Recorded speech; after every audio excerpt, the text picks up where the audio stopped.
네, 경제 쏙쏙 시간입니다. 오늘은 경제부 오주현 기자와 함께하겠습니다. 안녕하세요. 안녕하세요. 네, 자, 첫 번째 주제 보겠습니다. 미국 증시 소식을 전해주는 증권사 서비스들이 여럿 많이 있었는데 앞으로는 이런 소식을 받기가 어려워진다고요? 네, 그렇습니다. 증권사들은 그동안 미국 증시에 투자하는 이른바 서학 개미들을 끌어모으기 위한 여러 서비스들을 경쟁적으로 제공해 왔는데요. 대표적으로 키움증권은 텔레그램 채널을 통해서 미국 증시 시황과 뉴스를 제공해 왔는데 이 서비스를 26일부터 중단하기로 했습니다. 증권가에서 가장 많은 구독자를 보유하던 채널이 일시 중단을 결정한 겁니다. 메리츠증권도 최근 알림톡을 통해 해외 투자 유의사항 안내 메시지를 보내서 온라인에서 화제가 됐는데요. 해외 주식의 경우 매매가 원활하지 않을 수 있고 환율 변동에 따른 손익 변동 가능성이 있다고 경고하고 나섰습니다. 메리츠증권은 또 신규 가입자를 대상으로 진행하던 미국 주식 수수료 무료 이벤트도 다음 달 중으로 종료하겠다고 밝혔습니다. 네, 그러니까 그동안 좀 미국 주식 해보세요라고 독려했던 증권사들이 지금 태세를 좀 갑자기 바꾼 것 같은데 맞습니다. 이유가 뭐겠습니까? 네, 아무래도 고환율을 의식한 금융당국의 압박이 작용했다는 해석이 나오고 있습니다. 오늘은 외환당국의 구두 개입이 나오면서 환율이 하락하긴 했지만 최근 원달러 환율이 계속 1,480원대를 넘어서는 등 고공행진을 이어가고 있었죠. 당국은 서학개미들의 투자 규모 확대가 고환율 요인으로 작용하고 있다고 보고 있습니다. 금융당국은 최근 대형 증권사와 자산운용사에 대한 현장 점검도 실시하고 있고요.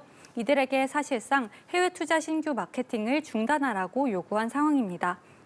기획재정부는 오늘 국내 투자, 외환 안정, 세제 지원 방안까지 발표했는데요.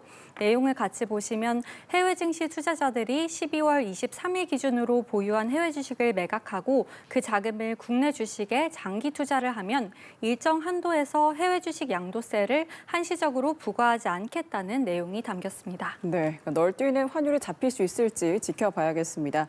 다음 주제 보겠습니다. 요즘 SNS에 두쫀쿠 이야기가 가득하던데 잘 모르시는 분들도 있을 것 같아서 제가 한번 가져와 봤거든요. 이렇게 작은 디저트더라고요. 맞아요. 이게 정말 대란이더라고요. 저도 사실 두쫀쿠 처음에 뭔가 했는데요. 네. 두바이 쫀드 쿠키의 줄임말이더라고요. 최근에 동네 베이커리 카페에 갔다가 저도 깜짝 놀랐는데 거의 모든 분들이 이 두쫀쿠를 담고 계시더라고요. 맞아요. 배달 앱에서도 계속 상위권에 노출되고 있는 모습입니다.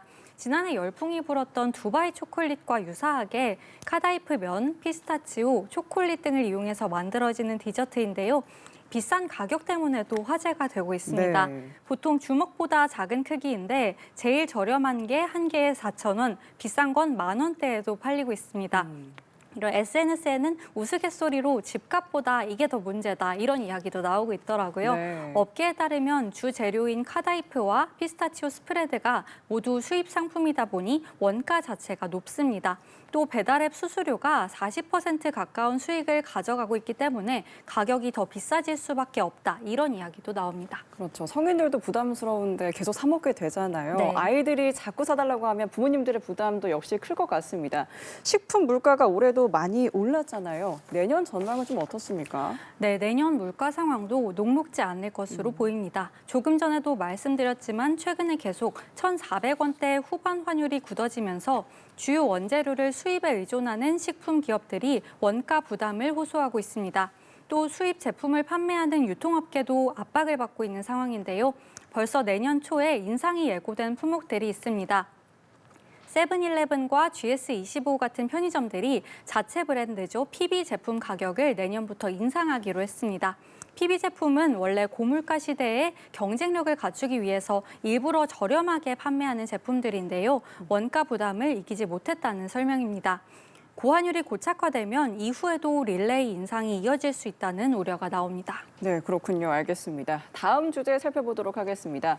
실손보험료가 내년에 또 오른다는 소식이네요. 어떤 상황입니까? 네, 실손의료보험이 국민 4천만 명이 가입돼 있는 상품인데요. 네. 내년에 평균 7.8%가 오릅니다. 실손보험은 판매 시기에 따라 세대가 나눠지는데요.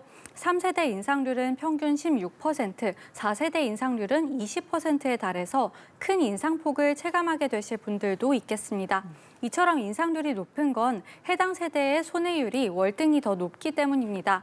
3분기 기준 1, 2세대 손해율은 110%대였지만 3세대는 138%대였고 4세대는 147.9%였습니다. 네. 보험업계 입장에서는 적자가 이어지고 있어서 인상이 불가피하다고 말하고 있습니다. 도수치료와 같은 비급여 진료가 실손보험 적자의 주요 원인으로 지목되는데요.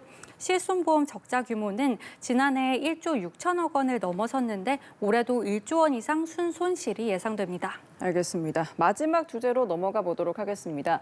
내년 육아휴직을 앞둔 분들에게는 도움이 될 만한 소식일 것 같은데요. 어떤 소식인가요? 네, 그렇습니다. 내년부터 육아휴직에 들어가는 직장인은 은행권 주택담보대출 원금 상환을 최대 3년까지 미룰 수 있게 됩니다. 은행연합회는 이런 육아휴직자 대상 주택담보대출 원금 상환 유예 제도를 내년 1월 31일부터 시행한다고 밝혔습니다. 신청 대상은 신청일 기준으로 차주 본인이나 배우자가 육아휴직 중인 경우입니다.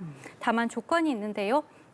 대출을 받은 지 1년이 지난 주택담보대출이어야 하고요. 주택 가격이 9억 원 이하인 1주택 소유자만 신청할 수 있습니다. 혜택 대상을 젊은 신혼부부와 서민, 실수요자에게 집중하기 위해서라는 설명입니다. 지난해 합계 출산율이 0.7명대로 저출생 문제가 심각한 상황인데요. 가계 지출 중에 큰 비중을 차지하는 게 주택담보대출 원리금이다 보니 육아휴직을 주저하게 만드는 대표적인 원인으로 지목되었습니다. 네. 제도가 본격적으로 시행되면 앞으로 육아휴직이 더 활성화될 수 있을지 이목이 쏠립니다. 네, 알겠습니다. 여기까지 알아두면 유익한 경제 이야기 경제부 오주연 기자와 함께했습니다. 오늘 말씀 고맙습니다. 감사합니다.